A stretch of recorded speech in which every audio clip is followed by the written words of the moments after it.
لما زمن الماضي البسيط بيعبر عن حدث حصل في الماضي، وزمن المضارع التام بيعبر برضو عن حدث حصل في الماضي. ايه اللخبطه دي؟ طيب، لما زمن المضارع التام بيعبر عن حدث اكتمل في الماضي، هو اسمه ليه مضارع؟ لو عندك اسئله من النوعيه دي فالفيديو ده ان شاء الله هيحل لك المشكله تماما. مش بس كده، اوعدك ان شاء الله ان بعد الفيديو هتبقى معلم في الفرق بين الماضي البسيط والمضارع التام.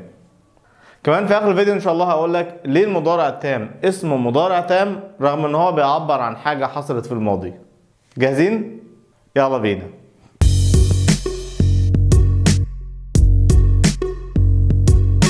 السلام عليكم، ازيكم؟ عاملين ايه؟ يا رب تكونوا بخير.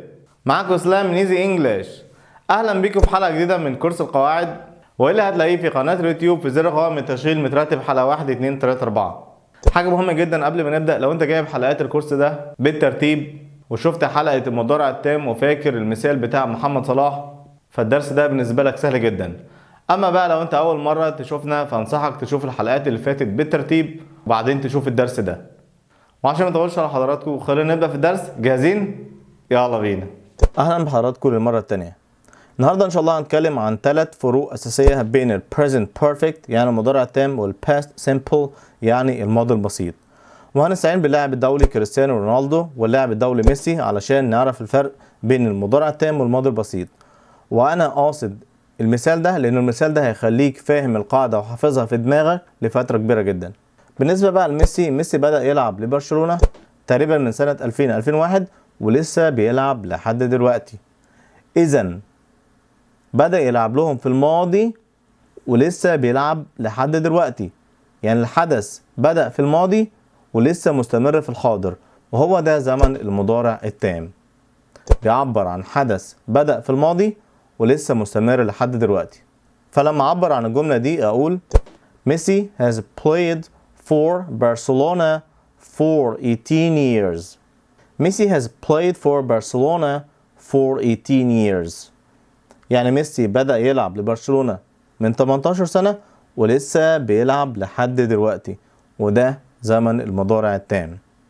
أما بقى في حالة رونالدو بدأ يلعب لصالح ريال مدريد في 2009 وسابهم في 2018. يعني بدأ يلعب في الماضي ودلوقتي ما بقاش يلعب معاهم تاني، دلوقتي بيلعب في نادي تاني.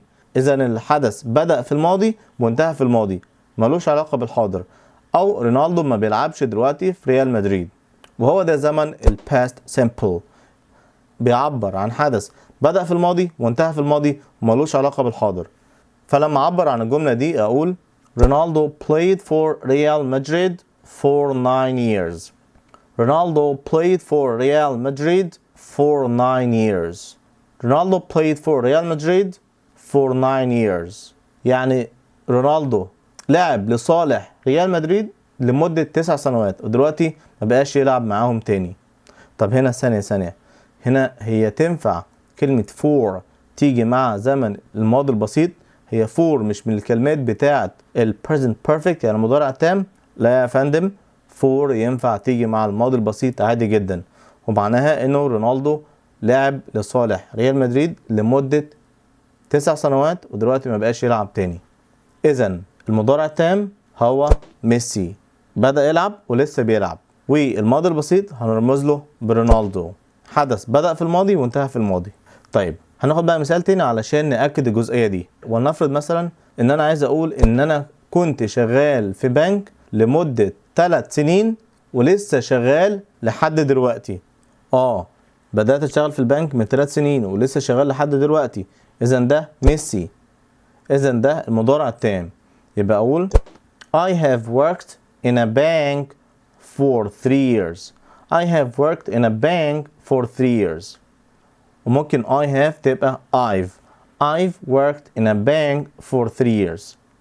طيب ولنفرض بقى ان انا عايز اقول ان انا كنت شغال في بنك وبعدين اشتغلت شغلانة تانية، سبت البنك نهائي ما بقيتش شغال فيه في الحاضر.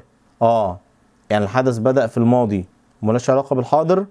إذن ده رونالدو، إذن ده ال past simple. فهقول I worked in a bank for 3 years. I worked in a bank for 3 years. I worked in a bank for 3 years. يعني أنا كنت شغال في بنك لمدة 3 سنين وما بقيتش شغال تاني خلاص. وده ببساطة كان الفرق الأولاني. طيب تعالوا ندرب على الجزئية دي. لو أنا عايز أقول إن أنا بدأت أعيش في لندن من 5 سنين ولسه عايش هناك، هقولها إزاي؟ قدامك 5 ثواني.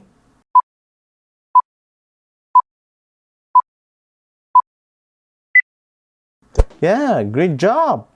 طبعا دي هتبقى في زمن المضارع التام، لأن أنا قلت أنا بدأت أعيش في لندن من 5 سنين ولسه بعيش لحد دلوقتي. إذا الجملة هتبقى كده: I have lived in London for 5 years. I have lived in London for 5 years. I've lived in London for 5 years. طيب لو أنا عايز أقول بقى إن أنا عشت في لندن لمدة 5 سنين وبعدين رحت مدينة تانية مانشستر، أو سبت إنجلاند أصلا رحت مكان تاني. كنت عايش وبعدين رحت مكان تاني، يعني الحدث بدأ في الماضي وانتهى في الماضي. إذن هتبقى إيه؟ قدامكم 5 ثواني.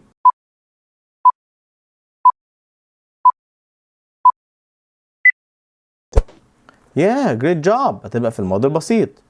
هقول I lived in London for 5 years. I lived in London for 5 years. طيب الفرق التاني بقى بين الماضي البسيط والمضارع التام، إنه الماضي البسيط لازم تقول لي إمتى. لازم تقول لي الحدث ده حصل إمتى. أما المضارع التام مش مهم تقول لي إمتى. ناخد بقى مثال عشان الصورة تبقى واضحة. ورونالدو لسه مكمل معانا. لو أنا قلت لك إن رونالدو كسب الكرة الذهبية في 2008. 2008.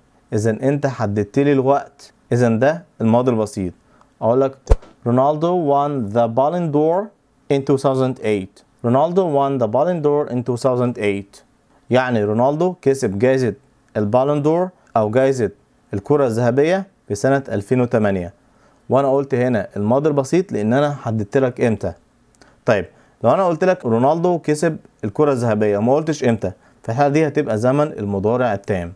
فقال لك كده رونالدو has won the Ballon d'Or.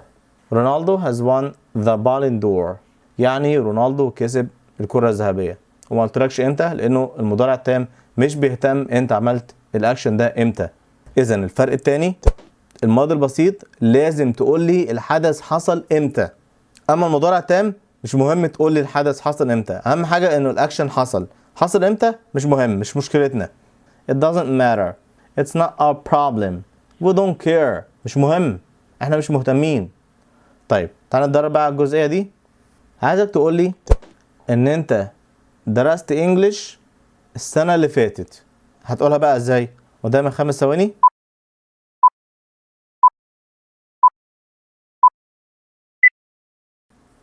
great job. السنة اللي فاتت ده حاجة محددة، يعني past simple. فتقول لي I studied English last year. I studied English last year. I studied English last year. يعني أنا درست إنجليزي السنة اللي فاتت. أما بقى لو عايز تقول لي أنا درست إنجليزي ومش عايز تحدد لي السنة، إذا ده زمن المضارع التام. تقول لي I've studied English. إمتى أعمل الحاج؟ مش مهم، مش مشكلتنا. أهم حاجة إن أنا درست إنجليزي. إمتى؟ مش موضوعنا دلوقتي. يبقى الفرق التاني بين المضارع التام والماضي البسيط إنه الماضي البسيط لازم تقول لي إمتى. أما بقى المضارع التام مش مهم تقول لي إمتى. وده كان الفرق التاني. نيجي بقى للفرق الثالث والأخير، إنه زمن المضارع التام بيعبر عن حاجة لسه حاصلة حالا من ثانية طازة. أما بقى الماضي البسيط بيعبر عن حدث حصل منذ فترة، يعني حصل في الماضي البعيد. مثال بقى عشان نفهم، ونفرض مثلا إنه في مباراة بيلعب فيها رونالدو وعدى الشوط الأول وأنا معرفش النتيجة، وبعدين رحت سألت واحد قلت له هي النتيجة كام؟ راح قال لي والله رونالدو لسه مسجل هدف حالا من ثانية. إذا ده المضارع التام. Ronaldo has just scored a fantastic goal. Ronaldo has just scored a fantastic goal. يعني رونالدو لسه مسجل هدف حالا من ثانية. وهنا استخدمنا كلمة just، وجاست هنا معناها حالا من ثانية للتو، يعني لسه مسجل هدف دلوقتي. أما بقى لو أنا قلت لك الجملة دي في الماضي البسيط وقلت لك رونالدو scored a fantastic goal، فانت تفهم بقى كده انه رونالدو سجل هدف رائع من فترة بعيدة بقى، ممكن الاسبوع اللي فات، ممكن السنة اللي فاتت، ممكن من 5 سنين، يعني الحدث حصل منذ فترة بعيدة جدا. وده كان الفرق الثالث. الفرق الثالث ان المضارع التام يتعامل مع الحدث اللي لسه حاصل للتو من ثانية، اما الماضي البسيط بيعبر عن حدث حصل منذ الزمن البعيد او حصل منذ فترة. طيب تعالى ندرب بقى على الجزئية دي. عايزك تقول تناولت وجبة العشاء من ثانية او قريب جدا. هنقولها بقى ازاي؟ قدامي 5 ثواني.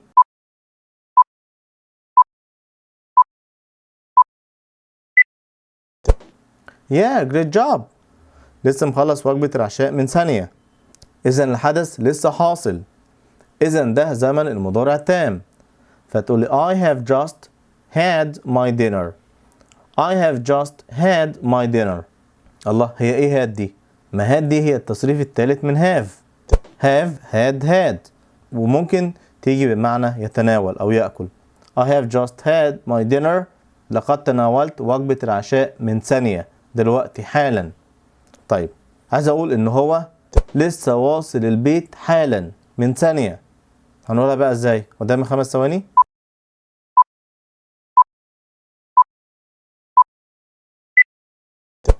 great job. He has just arrived home.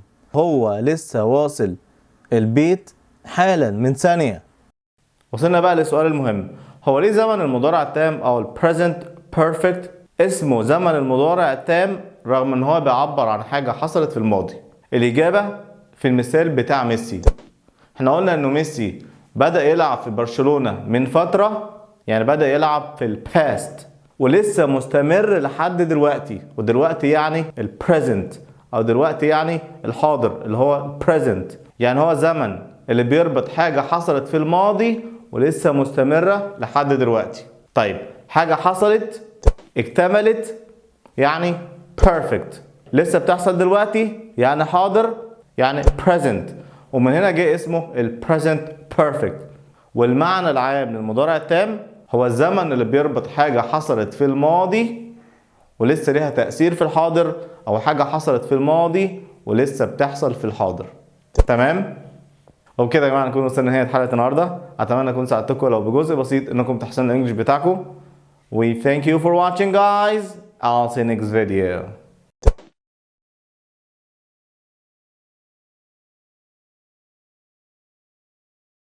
The situation has become much more complicated. The situation has become much more complicated. The situation has become much more complicated.